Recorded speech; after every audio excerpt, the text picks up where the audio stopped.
Hi hello ఎల్లరికం వనక్కం welcome to my channel my special journey. ఇవాళ కొరమీన్తో ఫిష్ ఫ్రై ఎలా చేసుకోవాలో చూపిస్తున్నానండి. దీని టేస్ట్ అయితే చాలా బాగుంటుంది. తెలిసిన వాళ్ళకి నేను అస్సలు చెప్పను, తెలియని వాళ్ళకైతే ఖచ్చితంగా చెప్తాను. కొరమీన్తో ఇలా ఫ్రై చేసుకుని తినండి, టేస్ట్ చాలా బాగుంటుంది. చేసుకోవడం కూడా చాలా సింపుల్గా చూపిస్తున్నానండి. వంట రాని వాళ్ళు కూడా చేసుకునే విధంగా అంత సింపుల్గా చూపిస్తున్నాను. మీరు కూడా ఒకసారి ఇలా ట్రై చేసేయండి. ఇది ఎలా చేసుకోవాలో దీనికి కావాల్సిన ఇంగ్రీడియంట్స్ ఒకసారి చూసేద్దాము. ఒక బౌల్ తీసుకుని 1 టీ స్పూన్ అల్లం వెల్లిపాయల పేస్ట్ వేసాను, ఒక 1/2 టీ స్పూన్ సాల్ట్ వేసాను. సాల్ట్ మీ టేస్ట్కి తగ్గట్లు చూసి యాడ్ చేసుకోండి.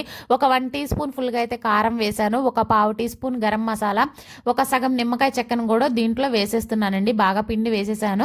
నెక్స్ట్ అయితే ఒక 2 స్పూన్లు ఆయిల్ వేసాను, కొంచెం కరివేపాకును కూడా తుంచి దీంట్లో వేసేస్తున్నాను. కరివేపాకు ఫ్లేవర్ ఈ ఫిష్ ఫ్రైకి చాలా బాగుంటుందండి. ఇది ఫ్రై అయ్యేటప్పుడు కానీ తినేటప్పుడు కానీ నీచు వాసన రాదు. ఫ్లేవర్ కరివేపాకు ఫ్లేవర్ చాలా బాగుంటుంది ఫిష్ ఫ్రైలోకి. మీరు కూడా ఒకసారి ట్రై చేయండి. సో ఇప్పుడు ఇలా తీసుకున్న మసాలా అన్నిటిని కూడా బాగా మిక్స్ చేసిన తర్వాత మనం ఆల్రెడీ క్లీన్ చేసి పెట్టుకున్న చేప ముక్కల్ని దీంట్లో వేసుకొని బాగా ఒకసారి అయితే మసాలా అంతా కూడా చేప ముక్కలకి పట్టే విధంగా ఇలా మిక్స్ చేసుకోవాలండి. ఒక 1 మినిట్ వరకు కనుక మీరు ఇట్లా మిక్స్ చేస్తూ ఉంటే మసాలా అంతా కూడా చేప ముక్కలకి పట్టేస్తుంది. ఇప్పుడైతే దీన్ని ఒక 10 మినిట్స్ వరకు పక్కన పెట్టేద్దాము. ఎందుకంటే నిమ్మకాయ మసాలా కరివేపాకు ఫ్లేవర్ చేప ముక్కలకి బాగా పడుతుందండి. సో ఇలా పట్టినప్పుడు మనం ఫ్రై చేసి తిన్నప్పుడు ఫ్లేవర్ చాలా బాగుంటుంది, టేస్ట్ కూడా చాలా బాగుంటుంది. ఇప్పుడైతే 10 మినిట్స్ తర్వాత స్టవ్ ఆన్ చేసుకొని ఒక దోశ ప్యాన్ అయితే పెట్టుకోండి. డీప్ ఫ్రై చేస్తే ఆయిల్ అనేది వేస్ట్ అయిపోతుంది, రీయూజ్కి పనికిరాదు. కాబట్టి నేను ఇలా దోశ ప్యాన్లో అయితే ఫ్రై చేస్తున్నాను. స్టవ్ ఆన్ చేసుకుని ఒక 2 గరిటెలు ఆయిల్ అయితే వేసుకుని ఆయిల్ బాగా హీట్ అయిన తర్వాత స్టవ్ సిమ్లో పెట్టుకోండి. సిమ్లో పెట్టుకొని ఇలా మనం ఆల్రెడీ ప్రిపేర్ చేసి పెట్టుకున్న చేప ముక్కల్ని, మన కొరమీను ముక్కల్ని అయితే వేసేస్తున్నాను. ఇదైతే సిమ్లో ఒక 5 to 6 మినిట్స్ ఇలా ఫ్రై అవుతుందండి. ఒక సైడ్ ఫ్రై అయిన తర్వాత రెండో వైపుకి అయితే తిప్పుకోండి. మీకు కావాలంటే రెండో వైపుకి తిప్పిన తర్వాత ఒక 1/2 గరిటె ఆయిల్ అయితే వేసుకోండి చూసి.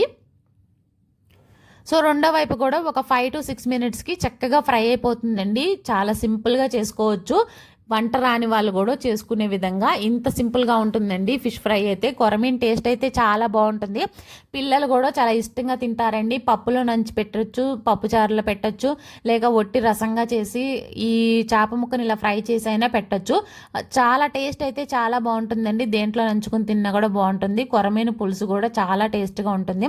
దీని గురించి తెలిసిన వాళ్ళకైతే నేను చెప్పట్లేదండి, తెలియని వాళ్ళకైతే ఖచ్చితంగా చెప్తున్నాను.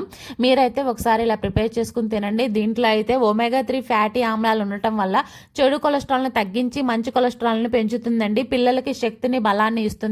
మెదడు సంబంధిత వ్యాధులకు కూడా ఇది చాలా మంచిదండి. కొంతమంది ఆస్మాకి ఔషధంగా కూడా దీన్ని యూజ్ చేస్తారు. ఆయుర్వేద నిపుణులు కొన్ని ఔషధాలను ప్రిపేర్ చేయడానికి కూడా ఈ చేపనైతే వాడతారంట. సో దీంట్లో అయితే ఎన్నో ఆరోగ్య ప్రయోజనాలు ఉన్నాయండి. మీరు కూడా ఒకసారి ట్రై చేసేయండి. టేస్ట్కి టేస్ట్, హెల్త్కి హెల్త్ ఉన్న ఇంత మంచి ఫుడ్ని అయితే మనం అస్సలు మిస్ చేయకూడదు. మనం తప్పకుండా తినాల్సిన ఫిష్ అని చెప్తాను నేనైతే. చూసారా ఎంత బాగుందో, చక్కగా 2 వైపులా ఫ్రై అయిపోయిందండి ఫిష్ అయితే. దీన్ని మీరు కూడా ఒకసారి ట్రై చేసేయండి. Thank you for watching all.